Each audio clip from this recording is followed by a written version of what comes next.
habíamos visto que esto no constituye una firma digital, incluso ni el código QR, porque el código QR es una comprobación para validar la información del contenido del certificado, no para acreditar si esta firma es realmente de Carlos Ernesto o no. Entonces, esto no constituye una firma digital. Esto constituye sencillamente una firma manuscrita digitalizada. ¿Ya? En la práctica, la gente tiende a confundir lo que es la firma digital. La validez y efectos jurídicos que tiene una firma electrónica. Fíjense que la ley dice que la firma electrónica impuesta en un mensaje de datos va a generar importantes consecuencias jurídicas. En este caso, el legislador va a equiparar la firma electrónica a la firma manuscrita. O sea, para los efectos de la ley, la firma electrónica tiene la misma validez y se le reconoce los mismos efectos que una firma manuscrita en relación a los datos consignados en ese documento. O sea, que si usted está aceptando un contrato, ¿ya? Usted no puede decir, yo no firmé eso. Por supuesto que aquí si nosotros iríamos a la práctica, diríamos, en el caso de las firmas manuscritas, si yo digo que no firmé un documento, ¿qué es lo que se hace? ¿Qué se haría usted como abogado? Si yo como cliente les digo, yo no firmé ese documento, y la otra parte dice, mira, ahí está su firma, ¿qué ustedes hacen como abogados? ¿Qué mandan a hacer? Solicitar una pericia. Solicitamos un peritaje. Exacto, hacen un peritaje para ver, peritaje grafológico para ver si esa firma corresponde a la persona y determinar su falsedad o no. En el caso de la firma electrónica, eso no va a pasar. ¿Por qué? Porque usted tiene, básicamente, una criptografía que es imposible adulterar el documento o imposible adulterar la firma electrónica, que además está certificado por una entidad de certificación. Lo cual implica que es muy difícil lograr determinar la invalidez de la firma electrónica a menos que se cumplan con los presupuestos que vimos con anterioridad. O sea, que usted alerte tanto a la otra parte cuanto a la entidad de certificación de algún problema. O que usted logre demostrar mediante cualquier elemento probatorio que aun y cuando esa es su firma, usted lo hizo bajo amenaza o violencia o sencillamente le suplantaron su identidad porque alguien se sentó en su ordenador, o puede ser también porque usted pensó que estaba firmando otro documento que no era el mismo, no lo leyó bien, no sé, inducir error. Pero, lógicamente, aquí se van a establecer los mismos presupuestos del derecho civil en cuanto a los vicios del consentimiento, pero no en cuanto a la validez de la identidad de la firma. Porque aquí lo que da la identidad y lo que asocia la identidad del documento a la manifestación de voluntad es mediante el uso de tecnologías que no permiten la adulteración de la misma. Usted tendría que hacer un peritaje informático para determinar que desde el ámbito de las entidades de certificación no corresponden, digamos, los elementos técnicos que aparecen en esa firma. Pero de lo contrario, se presume y se va a presumir siempre que la firma electrónica implica que lo identifica usted y que además usted lo acepta. No hay peritaje grafológico aquí, señor. Todo el mundo entiende lo que yo estoy diciendo. ¿Ya? Por eso, cuando nosotros leemos, por ejemplo, el artículo 16 de la ley, va a recalcar los efectos vinculantes de la firma. Siempre hay una presunción de voluntad notoria, no solamente de identificación.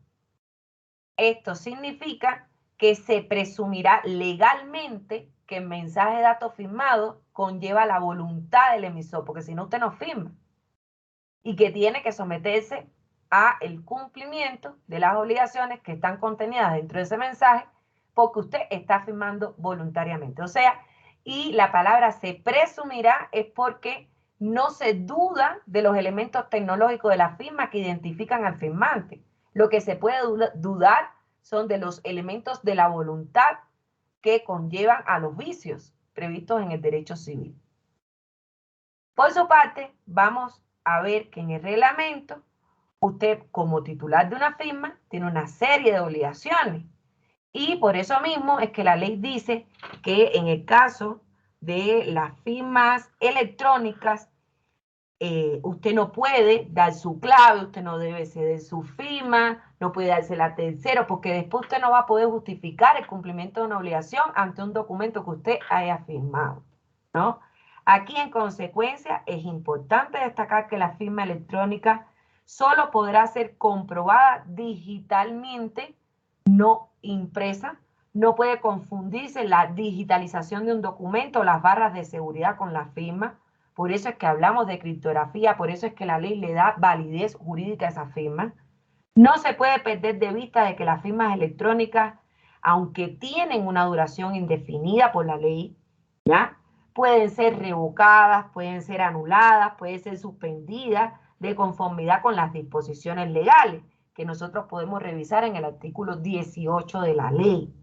Sin embargo, en nuestra legislación, específicamente en el reglamento a la ley, vamos a ver que no existe, y les pongo esto por encima de todo, no existe una regulación al respecto.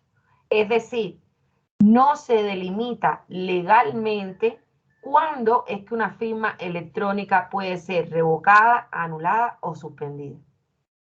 Solamente se queda en el certificado.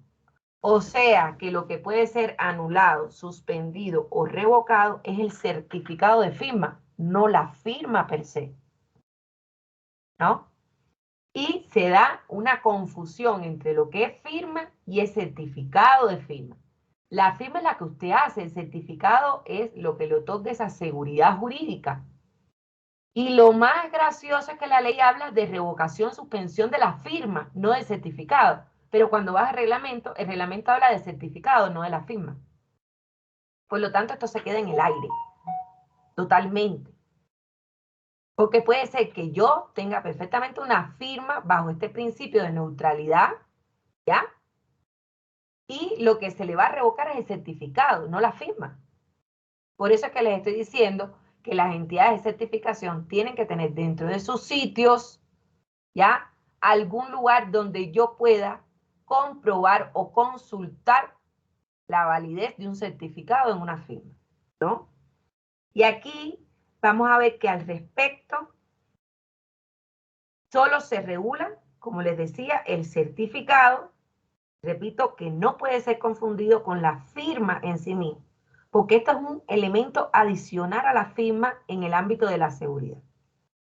Incluso su extinción procede, de acuerdo al artículo 19 de la propia ley, por voluntad del titular, por fallecimiento o incapacidad de su titular, por disolución o liquidación de la persona jurídica, titular de la firma, o por cualquier causa judicialmente declarada, lo cual una vez más acentúa como efecto legal que la extinción de la firma electrónica no exime a su titular de las obligaciones previamente contraídas derivadas de su uso.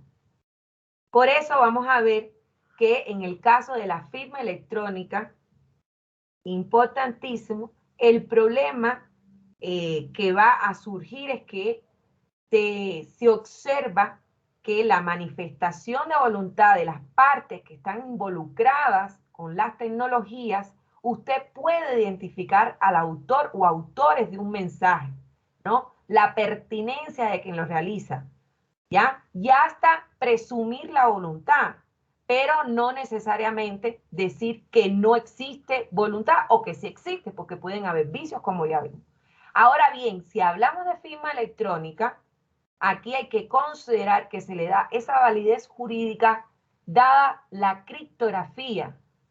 O sea, tiene que haber sistemas de seguridad en donde me permitan a mí no adulterar el documento. ¿Y cómo se hace eso? Mediante los algoritmos para poder resumir o encriptar un extracto de ese documento.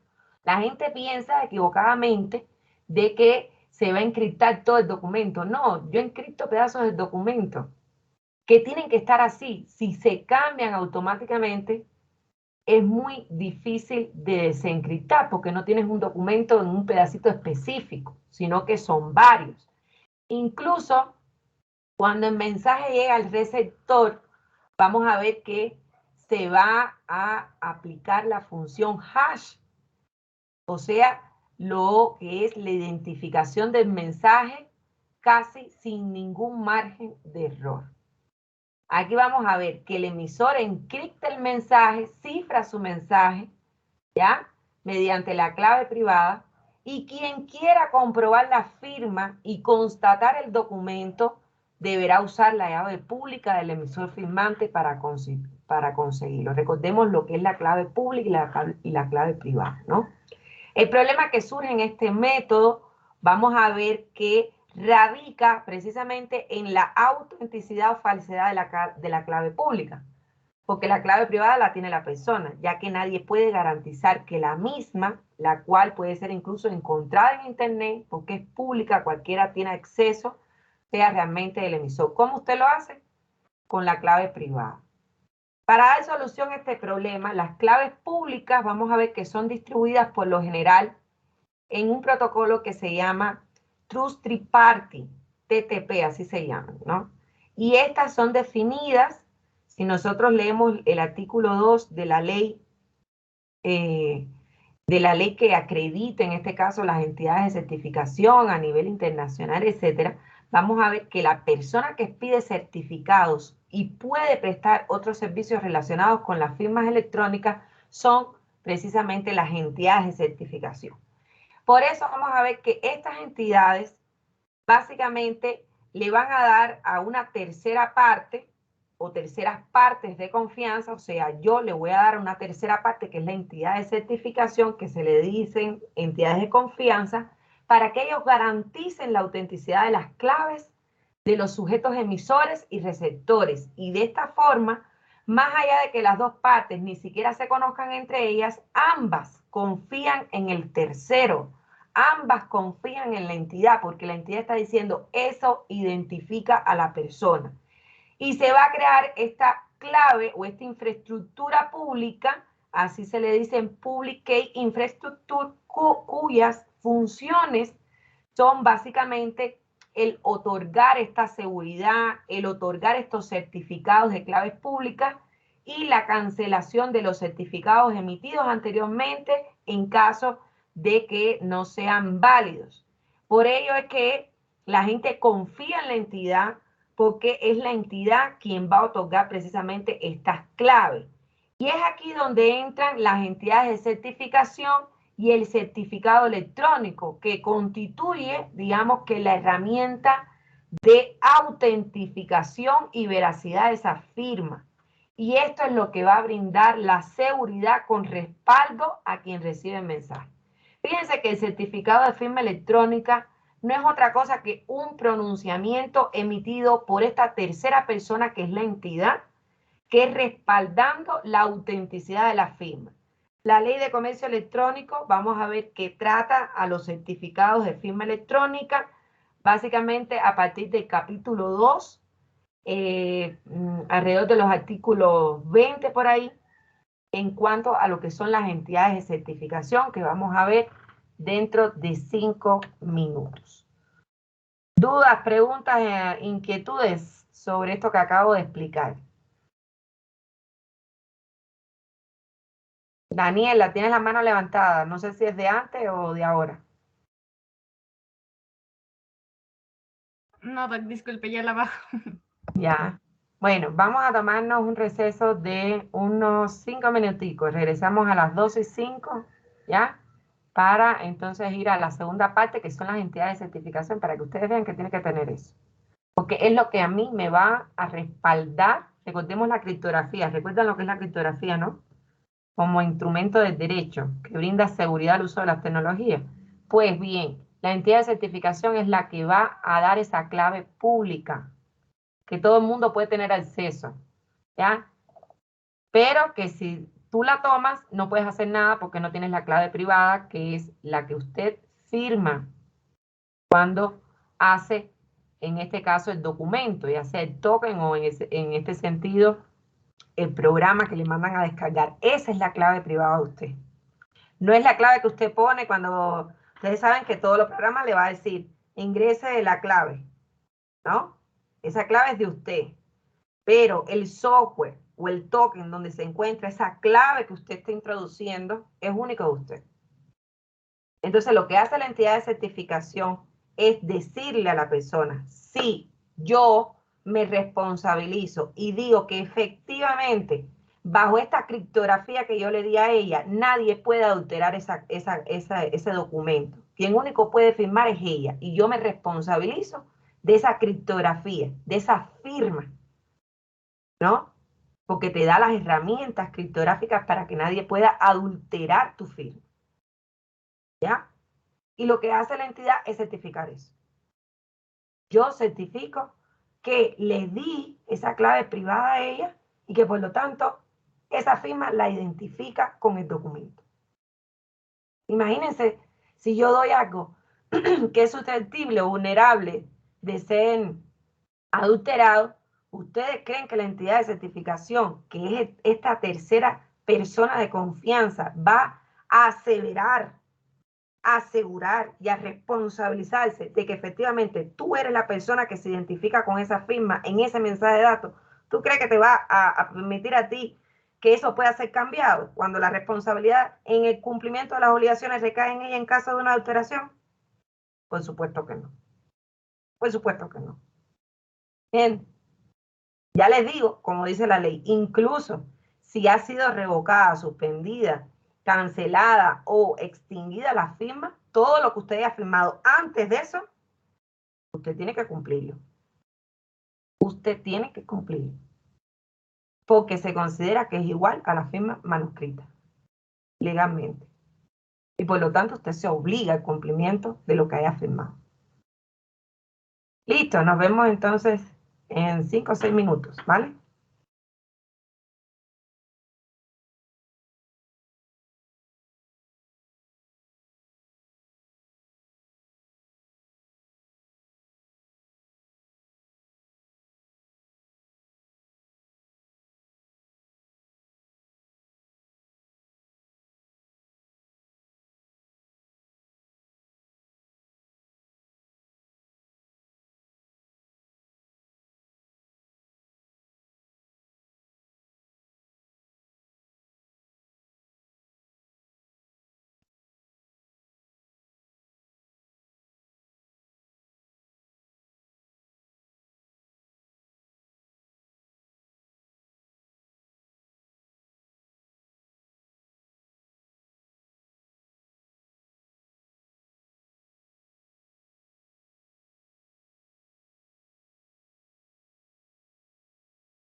Bueno, chicos, continuamos.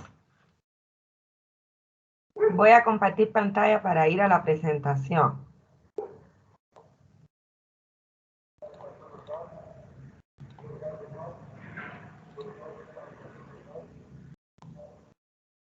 Ahí se está viendo.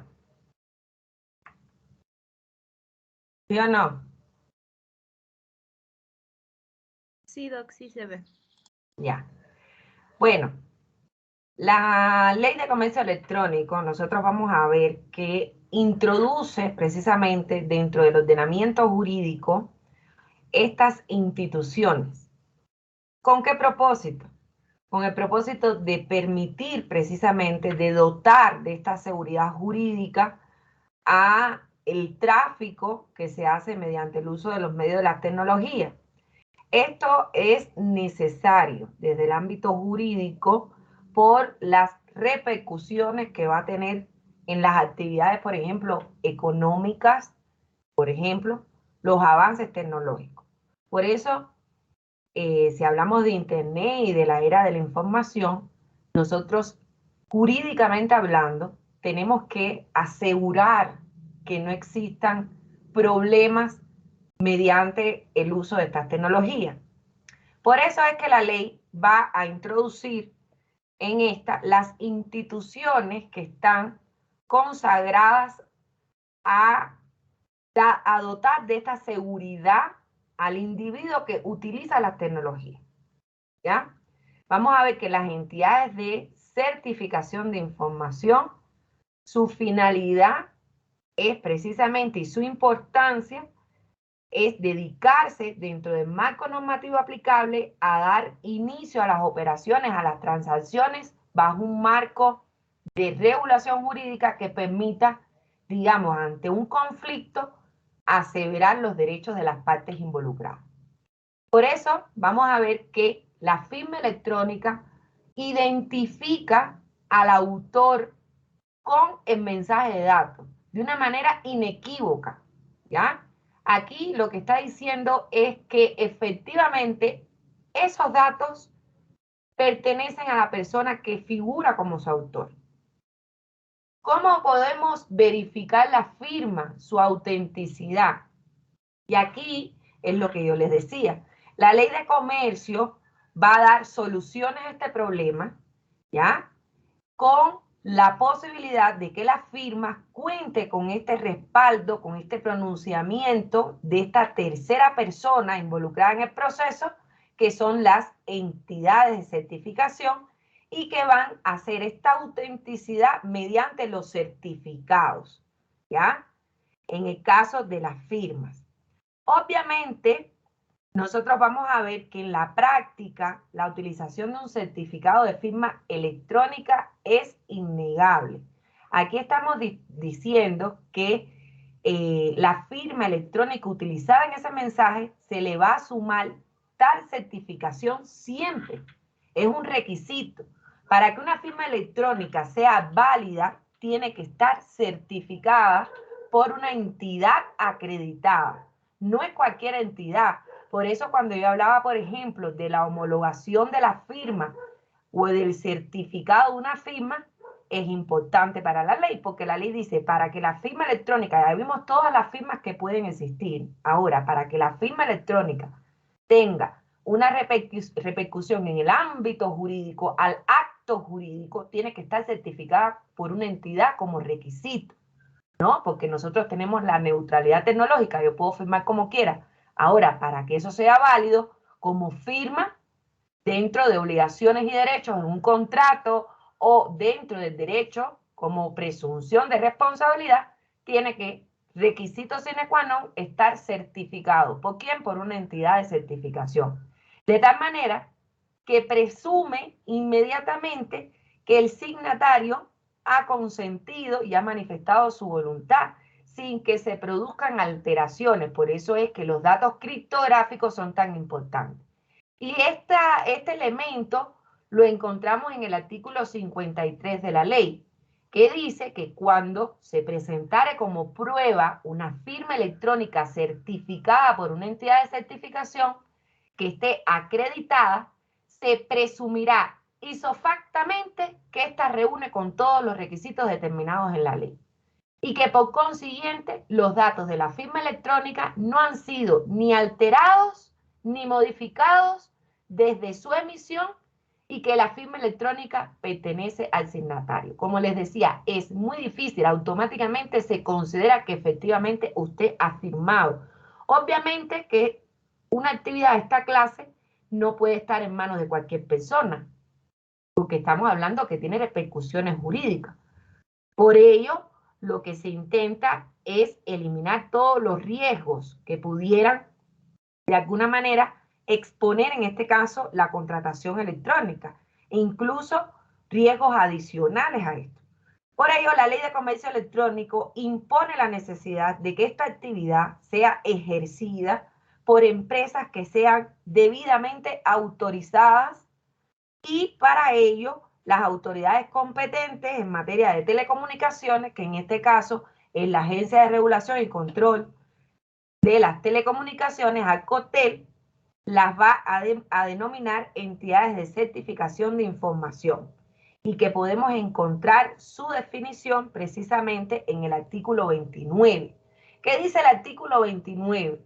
Que son las entidades de certificación. Dice, son las empresas unipersonales o personas jurídicas que emiten certificados de firma electrónica y pueden prestar otros servicios relacionados con la firma, autorizadas, y aquí la ley ha sufrido una modificación porque establece que es el Consejo Nacional de Telecomunicaciones, que ya está extinto de acuerdo a la Ley Orgánica de Telecomunicaciones, y lo que existe hoy por hoy es precisamente la ARCOTEL como entidad de certificación.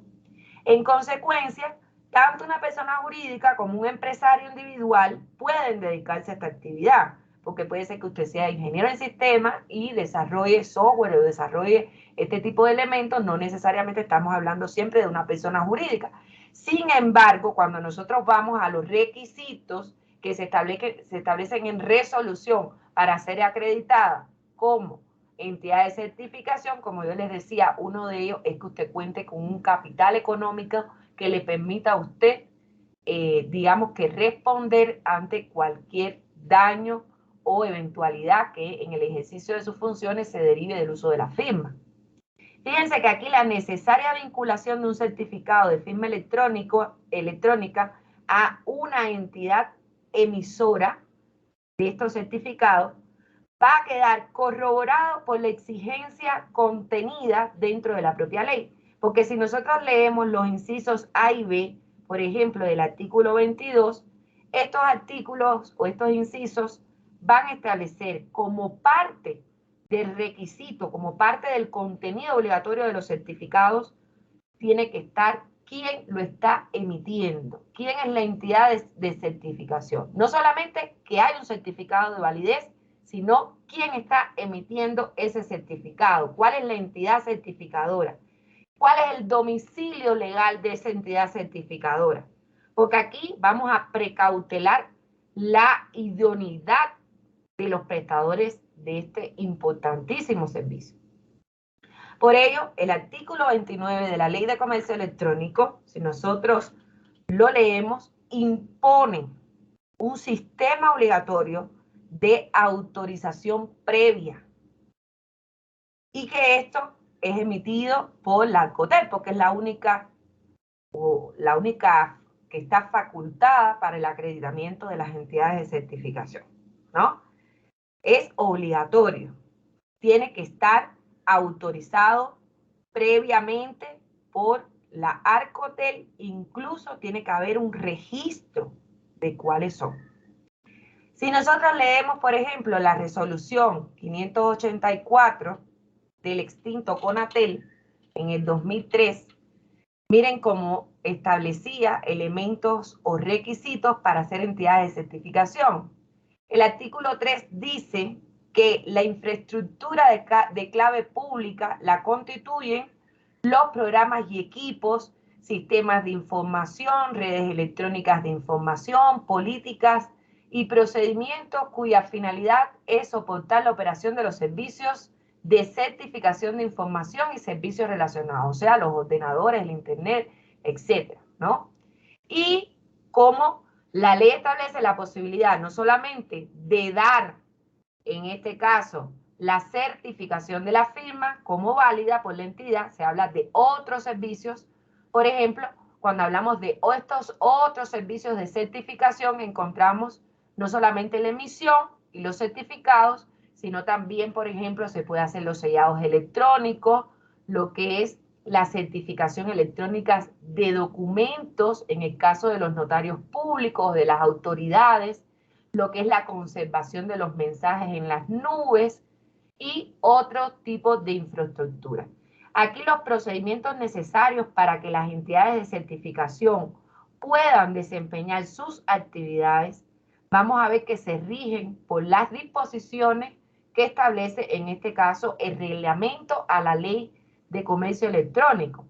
Y adicionalmente podemos encontrar otras disposiciones como es el reglamento para la acreditación, registro y regulación de entidades habilitadas para prestar estos servicios de información y servicios relacionados, que está expedida y vigente por el extinto CONATEL, ¿no?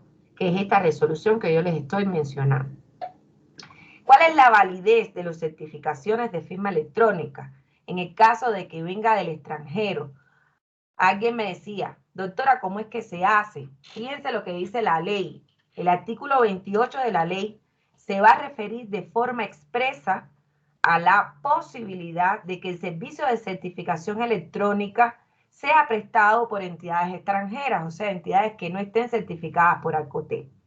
Y en este caso, vamos a ver que el artículo dice que salvo aquellos casos en los que el Estado, en virtud de convenios o tratados internacionales, haya apartado la utilización de medios convencionales, los tratados o convenios que sobre la materia se suscriban buscarán siempre la armonización de normas respecto a la regulación de mensajes de datos.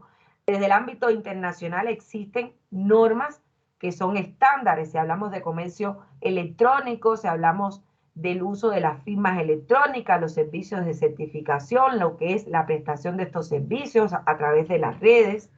Y por supuesto, aquí lo que se intenta es que para revalidar esos certificados siempre tienen que cumplir o podrán ser revalidados siempre que cumplan con los términos y condiciones exigidos en la ley. O sea, tiene que aparecer el nombre de la entidad, tiene que aparecer o establecerse cuáles son los mecanismos que garantizan la forma en la cual ellos emiten sus certificados, cómo es que ellos cumplen con esa garantía, y que esta revalidación debe ser otorgada por una entidad de certificación acreditada dentro del país. O sea, lo que hace Alcotel es decir, en otras palabras, bien, para homologar o para reconocer ese certificado de firma electrónica, usted va a dárselo a una entidad de certificación acreditada y esta es la que va a asumir la responsabilidad en cuanto al pronunciamiento, si es válido o no ese certificado de firma en función de los requisitos que establece la norma.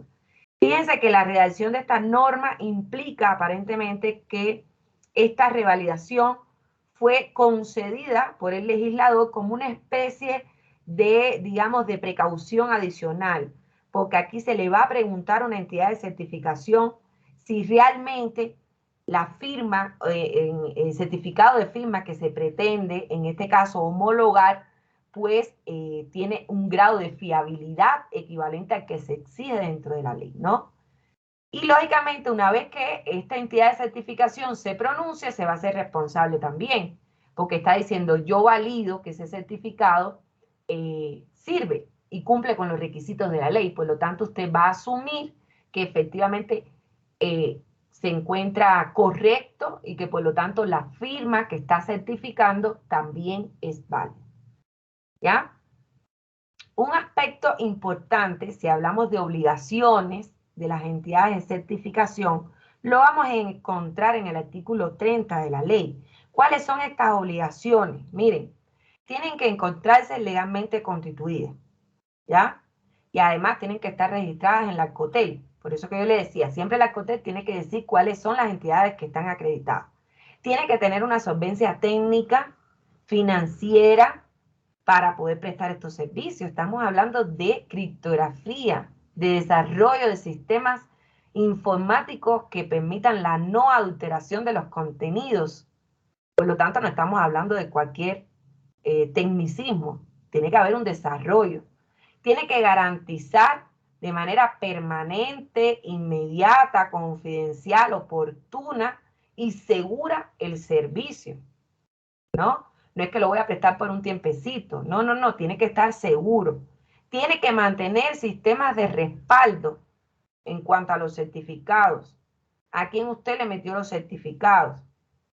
Proceder de forma inmediata a la suspensión o revocatoria de certificados previo mandato. En este caso, la ley dice de la superintendencia, pero ya estamos hablando de la COTEC, que es en definitiva la entidad que la certifica, ¿no? Fíjense el inciso F, que era lo que yo hacía referencia. Mantener una publicación del estado de los certificados electrónicos emitidos. Eso es público. Eso no es que yo quiera. Eso es un requisito que establece como obligación la ley. Yo tengo que tener acceso a cuáles son los certificados electrónicos que tú has emitido. ¿Ya? No es lo que pasa en el inciso G, que fue lo que hizo Miriam.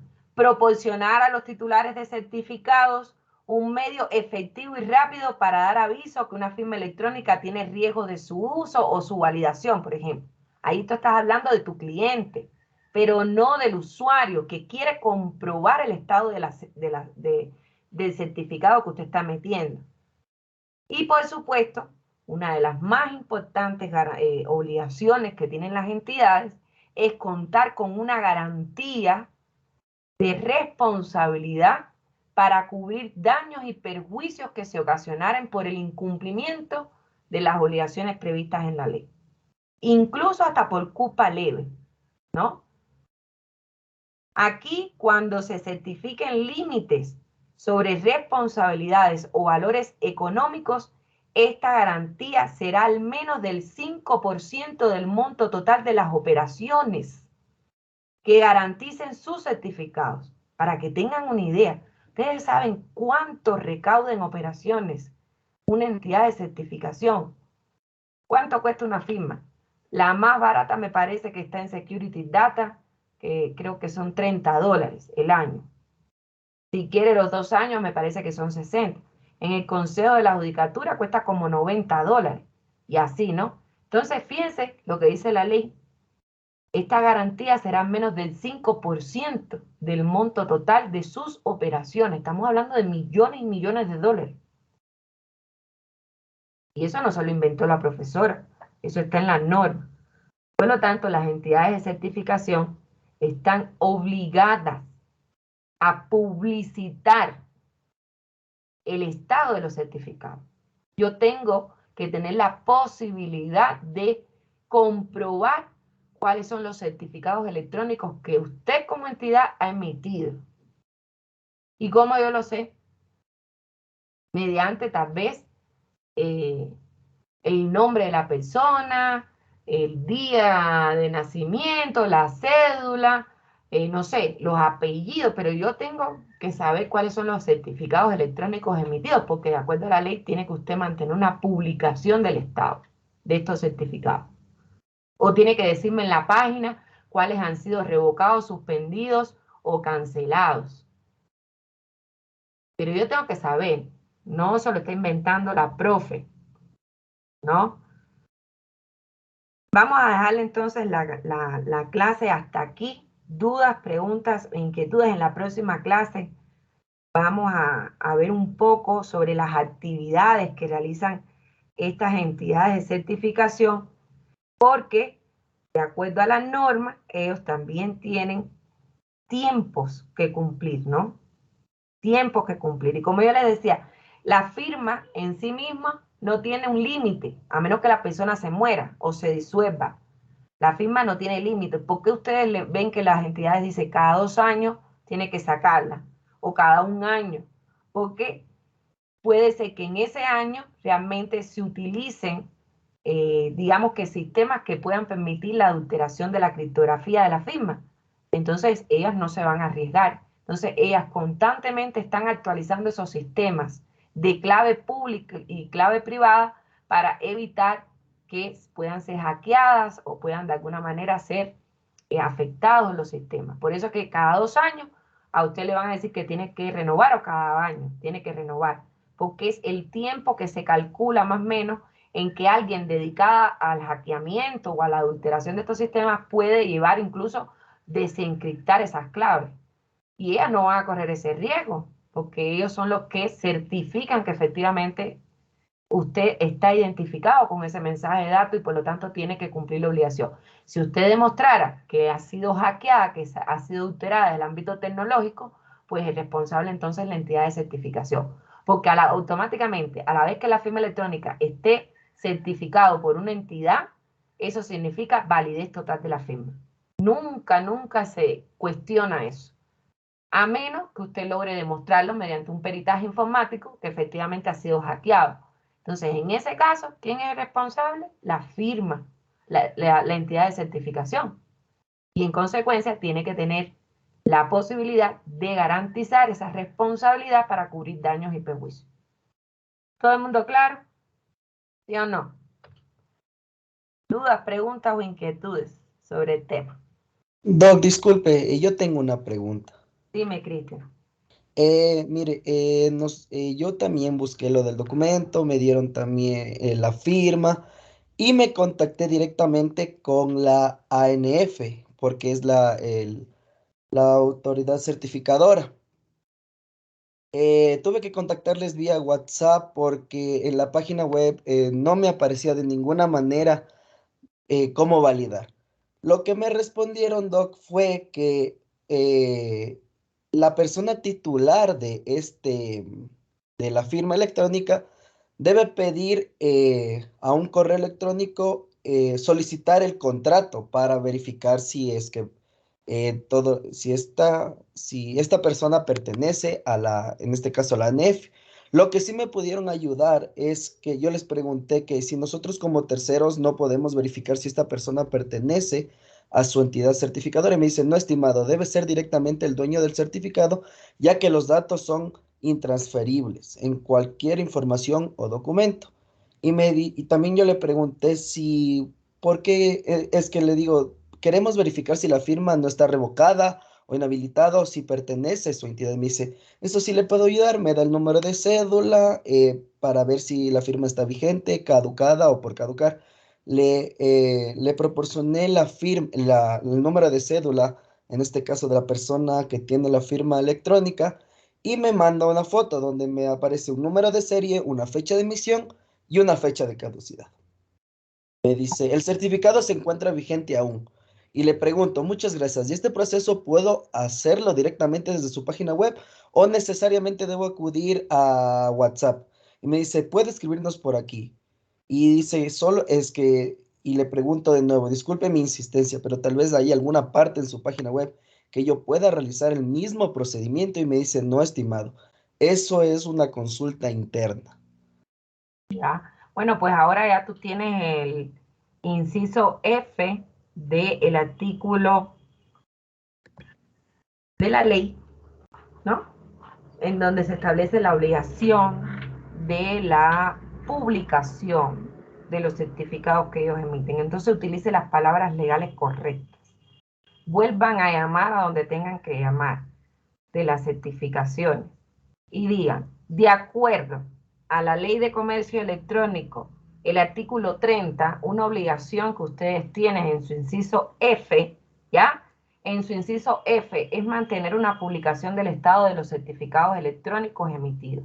Yo quiero saber dónde está esa publicación. Yo como usuario, dado esta obligación que ustedes tienen en la Ley de Comercio Electrónico de mantener una publicación de acceso público, ¿ya?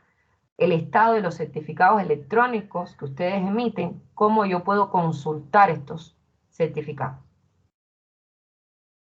Utilicen los términos legales correctos y veamos qué les dice. Y Ya, ahí, Doc, muchas gracias. Con todo ya, es lo que yo pude antes de ya, recibir la clase, pues buscar e identificar porque no me aparecía la página negado. ya. Y esta persona Les voy a dar más me tiempo. ayudó. Les voy a dar más tiempo para hacer la tarea. Les voy Muchas a gracias. hasta la semana que viene. Tienen hasta el lunes porque ya tienen los elementos, las herramientas jurídicas, no tecnológicas, porque a lo mejor no saben dónde buscar, pero sí tienen las herramientas jurídicas, ¿no? Entonces ustedes llamen, venga acá, una pregunta. Yo realmente, de acuerdo al artículo, repito, de acuerdo al artículo 30 de la Ley de Comercio Electrónico, inciso F, ustedes tienen la obligación de mantener una publicación, tiene que ser público, sobre el estado de los certificados electrónicos que ustedes emiten. ¿Dónde yo puedo obtener esa información? Porque tiene que haber una publicación. Tiene que estar. Por ejemplo, como yo les decía, en el caso de la entidad del Consejo de la Judicatura, ¿ya? Ellos no ponen el estado de todos los certificados que emiten. Ellos tienen una página, un comunicado dentro del sitio web que dice cuáles han sido revocados, suspendidos o cancelados, por ejemplo. Entonces ahí ellos están cumpliendo, porque están manteniendo públicamente el estado de los certificados electrónicos que tienen una incidencia, porque han sido cancelados, revocados o suspendidos. Ellos tienen la publicación, dice, estos certificados han sido revocados, y te ponen la lista. Suspendidos, y te ponen la lista. Tienen una publicación sobre el estado de sus certificados. Pero la ley dice que todos tienen que hacerlo. Eso no es un dato privado. No estamos hablando de un dato privado. Usted no está pidiendo el acceso a datos privados. Usted está pidiendo la publicación del estado de los certificados electrónicos que todas las entidades tienen que cumplir de acuerdo a la ley. Tiene que haber una publicación de sus estados de certificado electrónico. ¿Dónde puedo acceder a esa información? Que tiene que ser pública. Y publicidad no es en la entidad. Publicidad no es que yo vaya a la entidad y que me busque ahí un operador en el momento lo que yo estoy buscando. No, publicidad significa tiene que ser público, si no, tiene que ser comunicado a un medio amplio, ¿no? Entonces, pregunten. Ya les di las herramientas jurídicas, así que utilícenlas ahora. A ver qué les dicen. ¿Ya? Kelly o Cristian, no sé, Kelly, Doctora, buenas tardes. ¿Sí me escucha? ¿sí? Ya. Como ya le había comentado, doctora, yo no pude asistir a su clase el día lunes, pero bueno, sí revisé la clase del día lunes para hacer igual la tarea. Yo tenía una duda. Con respecto a lo de la firma, yo consulté y bueno, la entidad la que emitió es el Banco Central, entonces yo busqué igual como al principio de la clase usted nos mencionó. Y acerca en eso de los certificados, o sea, ya puse los datos de la persona, ¿no? De la firma electrónica y me sale como un cuadro donde hay los certificados emitidos. Y en la parte última sale como descargar identificador digital, pero no me permite descargar. No, Solamente no hace falta, eso es para la aplicación de los, a ver, cuando usted comprueba la firma por el documento, ya usted tiene que tener ese software, ese programa, es lo que había claro, hecho otro estudiante. Samay, ajá, Ajá. Entonces, eso es para usted poder identificar la firma dentro del documento de PDF. Son programas ya, especiales. Son ya, programas especiales. Pero a ese en, no me refiero, ese no es el que yo quiero. ajá, Quiero eso que tú hiciste, que te salió ah, un cuadrito. Eso es a lo que le tiene que hacer el print screen y ya, habrás doc, completado la tarea. ya. Muchas gracias, doc. Esa era mi duda. Gracias. Ah, Miquel. Yo sí sé que el banco lo hace porque el Banco Central lo hace porque yo lo he visto, ¿no? En el caso del Consejo de la Judicatura, sé que lo hace también porque he visto la publicación de lo que dice, certificados revocados, suspendidos o cancelados. En el resto, no sé, no todos no los conozco, ¿no? Entonces, pero tiene, de acuerdo a la ley, que estar ahí. Así que usted le di la herramienta jurídica. Pregunten. Dime, Miriam. Doc, si bien es cierto, ya tenemos los elementos jurídicos con el que nosotros podamos preguntar ya directamente, ¿qué pasa en el caso de que, no sé, tal vez la respuesta siga siendo negativa y que no cuenten, Me obviamente, lo con esa pones ahí. información? Realicé tal acción, y me comunicaron esto. Por lo Ya, tanto, se incumple con el inciso F de las obligaciones de las entidades de certificación de acuerdo a la ley. Ya, listo, eso nada más. Gracias. Tranquilo, si no está, veamos, ¿no? Si no está por esa entidad, veamos. Recordemos que esto no es un ejercicio único, como tú a lo mejor coincide que esa entidad lo tiene otro compañero, y a lo mejor tú fuiste diligente y encontraste, y efectivamente me pusiste el print screen, doctor, así está, aquí está, ya lo encontré, pero otro compañero no hace nada y se mantiene igual, entonces yo me voy a dar cuenta quién fue prolijo en la realización de la tarea y quién sencillamente lo dejó así porque lo dejó para cumplir. Así que sean lo más ¿cómo se dice? Sean lo más responsables. Porque esto, verán, puede parecer tonto el ejercicio que estoy mandando, pero ustedes no van a saber cómo le van a servir en el futuro. En el futuro, cuando tengan problemas desde el ámbito legal, lo primero que ustedes van a hacer es todo esto.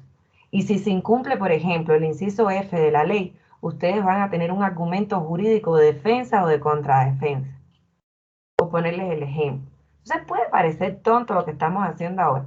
Yo tengo estudiantes que se han graduado y paradójicamente al año me han llamado y me han dicho, doctora, la tengo en la gloria. Y yo así, pero ¿cómo? ¿Cómo así? ¿Qué pasó? Doctora, no sabe que acabo de ganar mi primer caso. Y yo, chuta, qué bueno, yo pensando que es que me estaba diciendo de su gloria. Me dice, no, doctora, era de informático y ¿sabe lo que hice? Me acordé de usted y busqué todos los apuntes de la clase y lo único que tuve que hacer fue reproducir lo que usted nos decía. Y gané, doctora. Chuta, qué bueno. Entonces puede parecer que no nos sirve hasta que encontremos el caso en donde nos acordemos de nuestra queridísima doctora Gutiérrez y digan, chuta, qué razón, hay que hacer esto. O le digan en este caso a su jefe, jefe, yo sé la solución, busque, hay que hacer tal cosa. Entonces siempre les va a servir. Puede parecer tonto, pero no lo es. ¿Ya? Listo, mis niños, les deseo una excelente tarde. Nos vemos entonces en la próxima clase para seguir hablando de este tema de las entidades de certificación y introducirnos en los delitos informáticos, lo que les gusta a todos ustedes, penal. A muchos les gusta penal, ¿no? La mayoría de los abogados les gusta penal. Entonces vamos a hablar de los delitos informáticos, ¿ya? Listo, besos, linda tarde, nos vemos chicos, bye bye. Gracias, Bob, igualmente. Chao. Gracias.